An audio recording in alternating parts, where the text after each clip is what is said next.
Assalamualaikum warahmatullahi wabarakatuh. Anak-anak sekalian, selamat pagi. Bagaimana kabar kalian? Semoga kalian semua dalam keadaan sehat dan penuh semangat. Anak-anak, hari ini kita akan belajar mata pelajaran IPA dengan judul klasifikasi materi. Nah, kali ini kompetensi dasar yang kita ambil adalah kompetensi dasar 3.3 dan 4.3. Nah, adapun tujuan pembelajaran kita kali ini adalah satu, peserta didik mampu menjelaskan pengertian atom.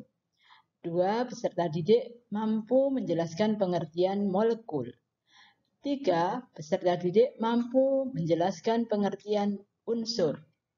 4. Peserta didik mampu mengidentifikasi benda-benda di sekitar yang tergolong unsur. 5. Peserta didik mampu menjelaskan pengertian senyawa.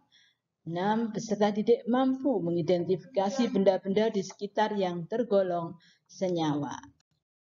Nah, anak-anak, kalau di bab 2 kemarin kita belajar tentang klasifikasi makhluk hidup, maka pada bab 3 ini kita belajar tentang klasifikasi materi. Nah, apa materi itu? Nah, anak-anak, materi adalah sesuatu atau segala sesuatu yang mempunyai massa dan dapat menempati sebuah ruang. Jadi ingat, harus mempunyai massa dan dapat menempati ruang. Nah, materi ini seringkali disebut dengan zat.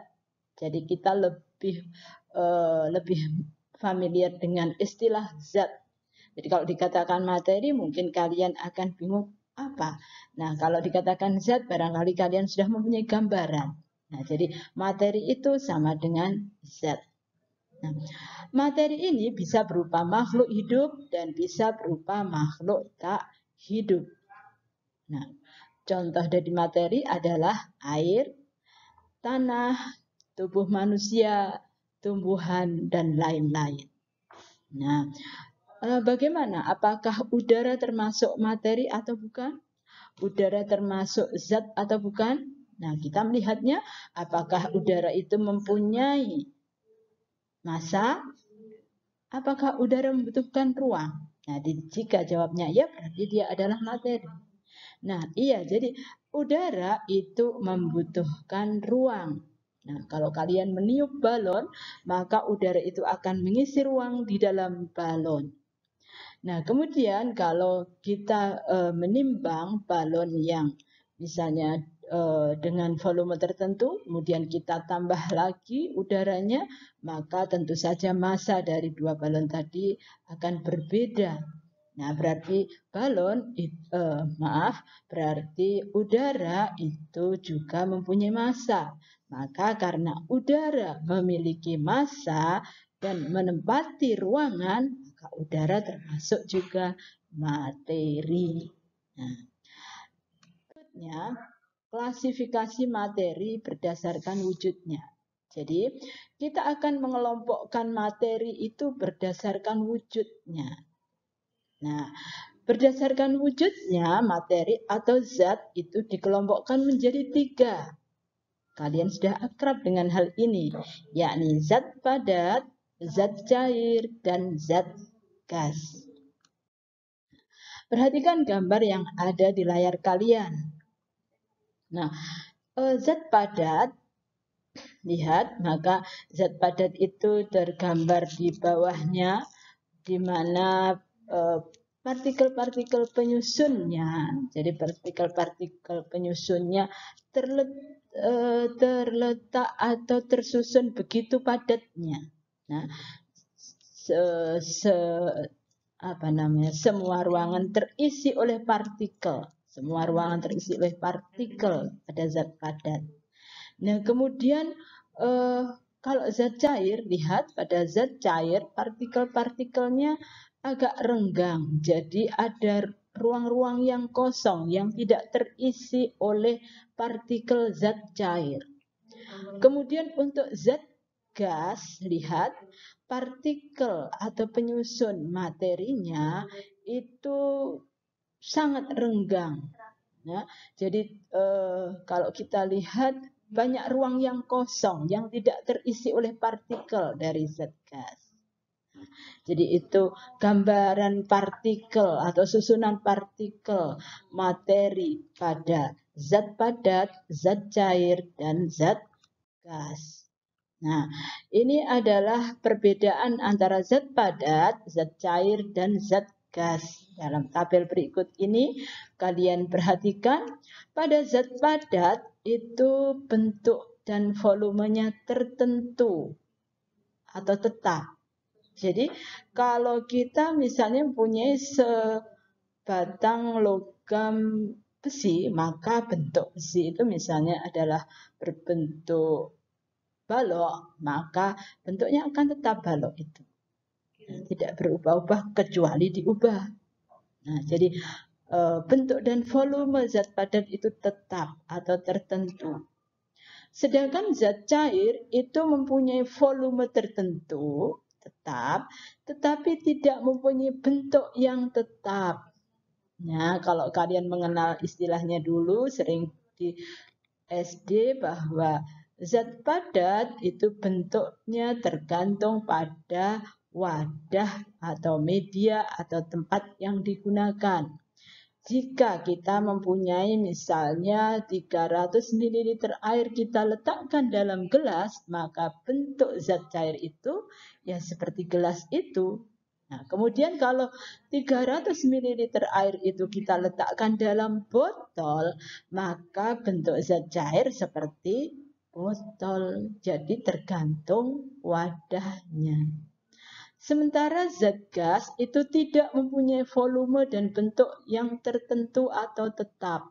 Jadi zat gas itu mudah sekali berubah, baik volumenya maupun bentuknya.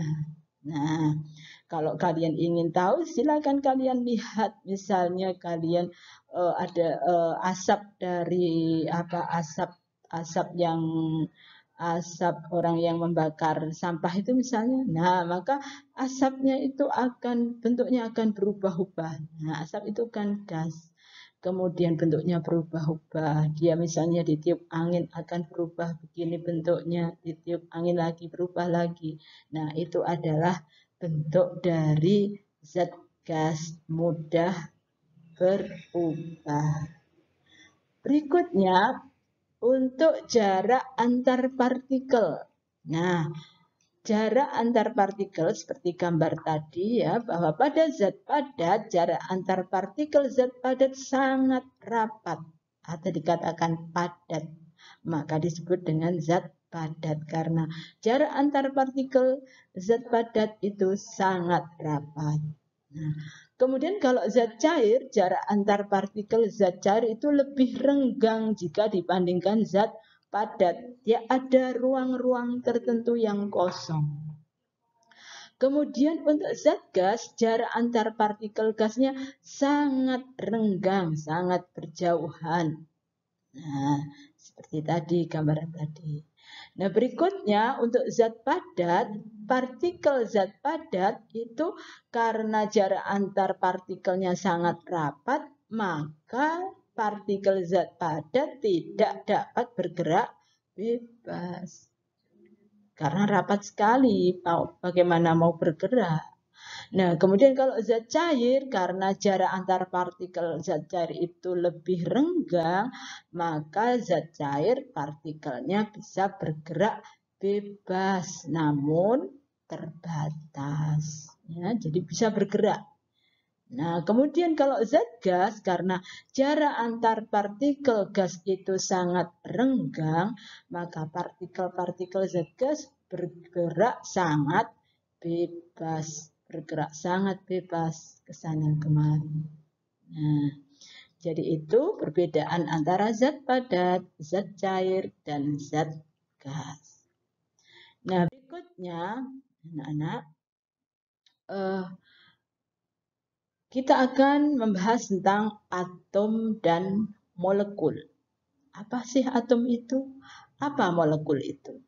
Nah, atom itu adalah bagian atau partikel terkecil penyusun materi yang tidak dapat dibagi lagi atau dipotong lagi. Nah, jadi misalnya kita mempunyai sebatang besi.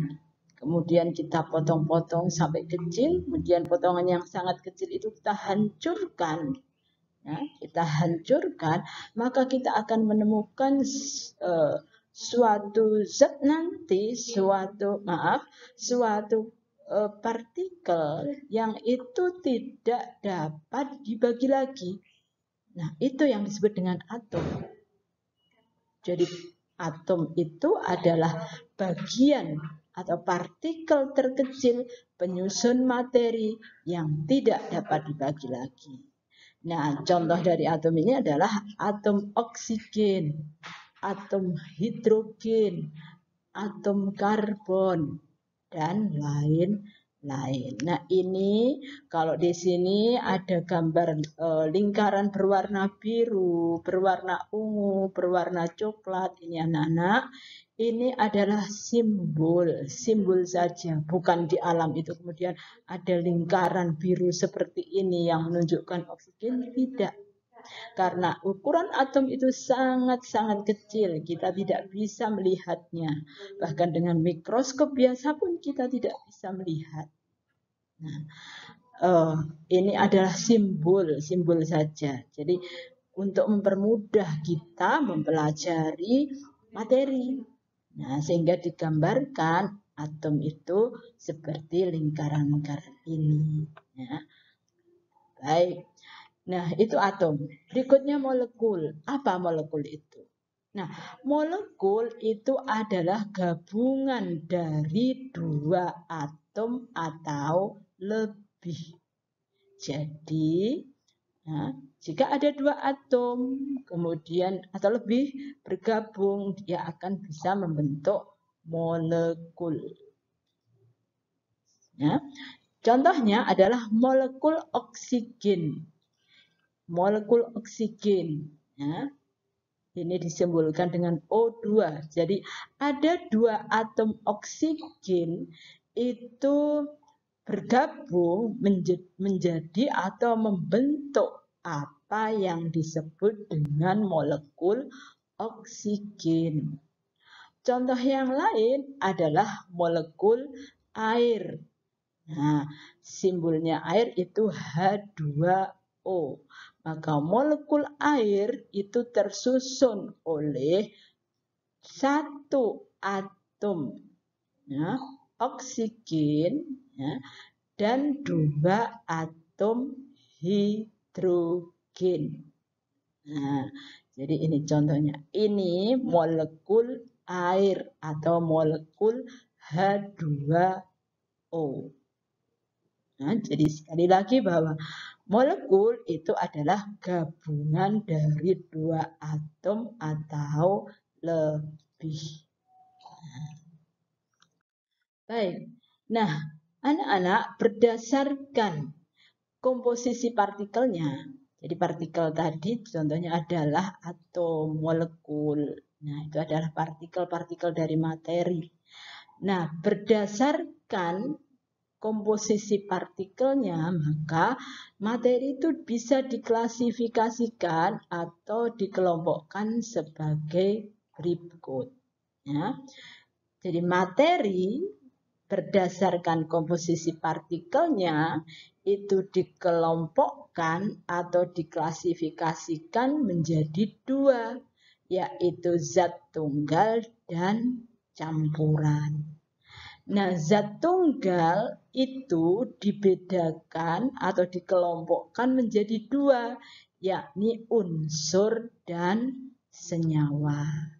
Kemudian campuran itu dikelompokkan menjadi dua, yakni campuran heterogen dan campuran homogen.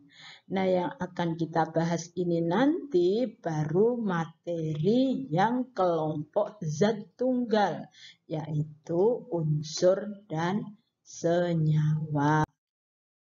Nah, kita bahas unsur dulu. Nah, apa itu unsur?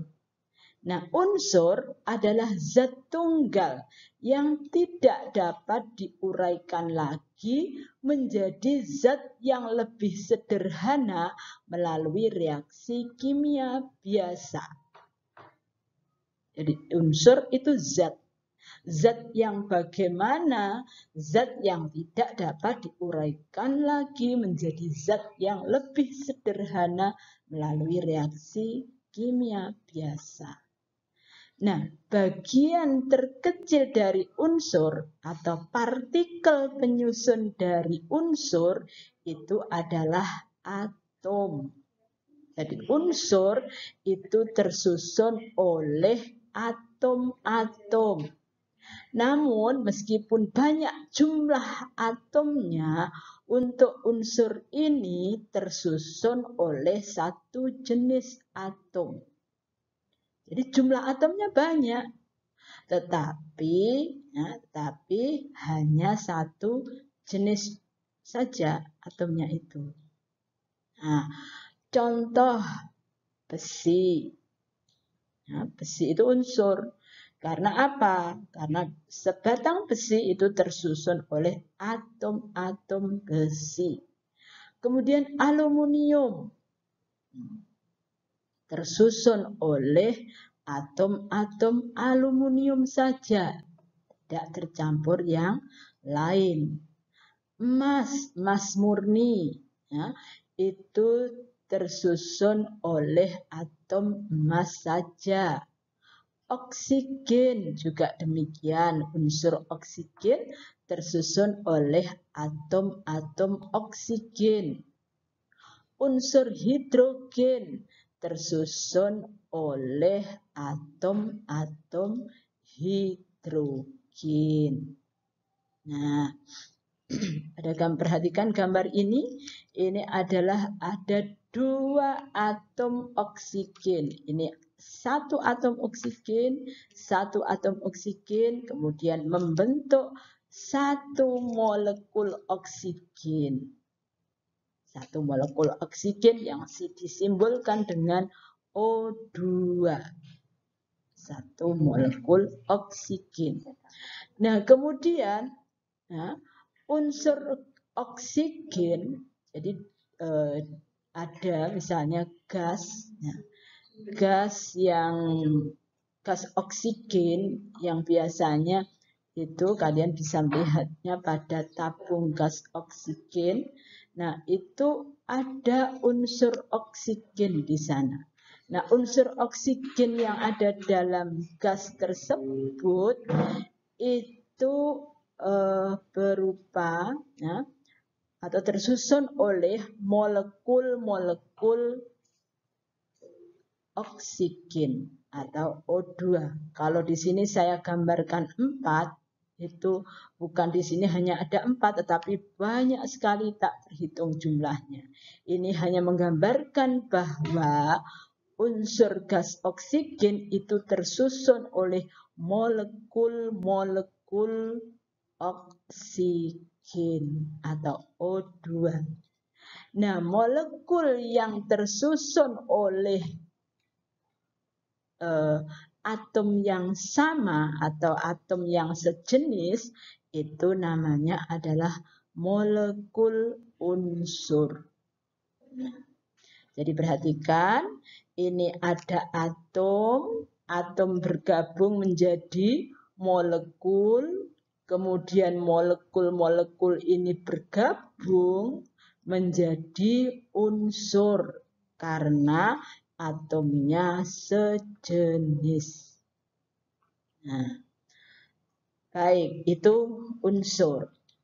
Nah, kemudian berikutnya senyawa. Nah, apa itu senyawa?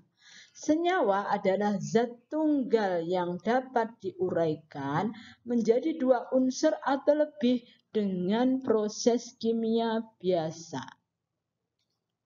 Nah, apa maksudnya bisa diuraikan menjadi dua unsur atau lebih dengan proses kimia biasa? Ini contoh senyawa adalah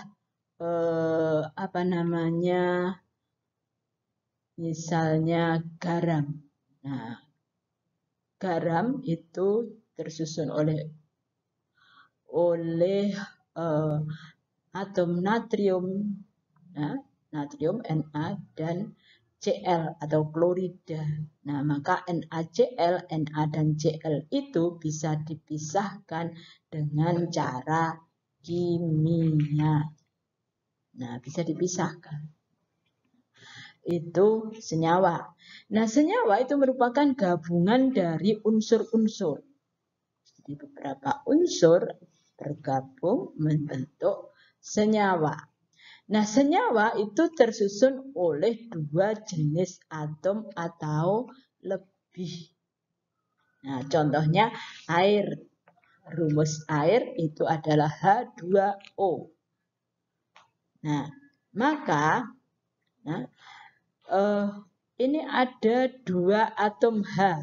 Lingkaran yang berwarna ungu menyimbolkan atom H. Ada 2 lingkaran ungu berarti ada 2 atom H. Atom hidrogen. Kemudian ada 1 atom oksigen yang disimbolkan dengan lingkaran berwarna biru.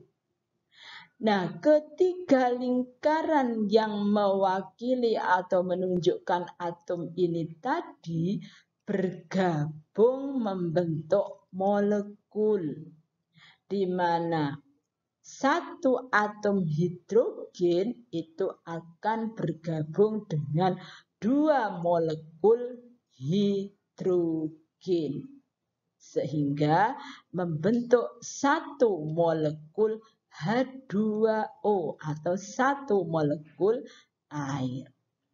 Nah, molekul-molekul air ini yang akan menyusun air yang kita lihat itu.